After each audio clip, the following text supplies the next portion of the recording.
So you want to learn belly dance? Ha, great. I've already done one video on how to find a teacher. Now that you have your teacher, what else do you need to do? Because you're going to have to do some work for yourself.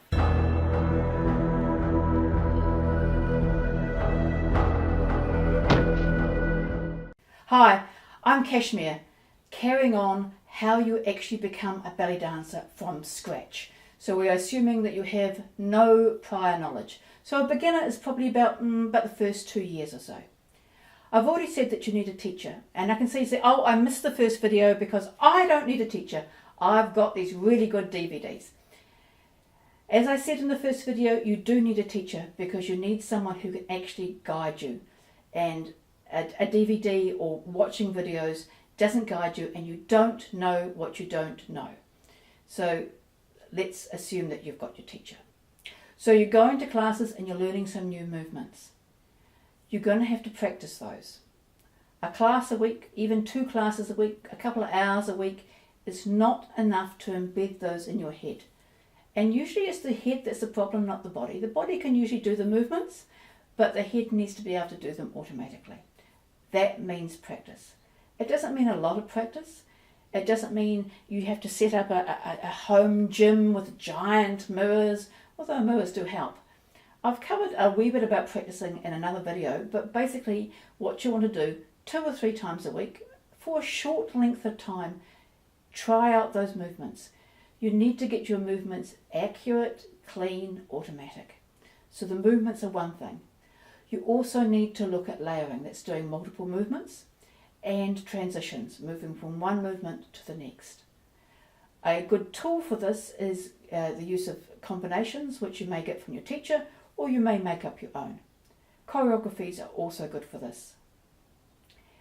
Improvisation should also be a part of your normal practice routine.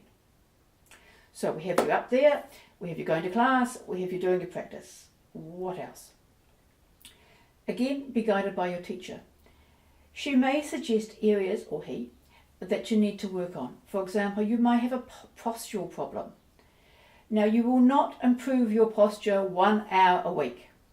So maybe what you actually need to do is work on your posture. You may need professional help. You may need something like a rehab physio or sports physio to give you a hand with this. But you need to be aware of your posture. So if you want normally sort of hang off one hip, then maybe you need to consider that's actually not actually terribly good for me. I should actually stand up straight. If you use a telephone, most people these days don't do that, but that's something. What you do is down here, okay, get that chin up and get used to it. Make it automatic. Flexibility is really a problem in belly dance. If you're going to some of the more extreme fusion styles, yeah, you need lots of flexibility, but they aren't beginners. When you see someone like Rachel Bryce, I assure you she is not a beginner. She's been working for a long time. So we're talking about beginner style. And in most cases, it is not a matter of flexibility, it's a matter of coordination. However, if your teacher does recognize some flexibility issues that you have, which can be changed, not everything can, then again, it's your responsibility to actually work on your stretches. So maybe every second day you need to do a calf stretch or a hamstring stretch.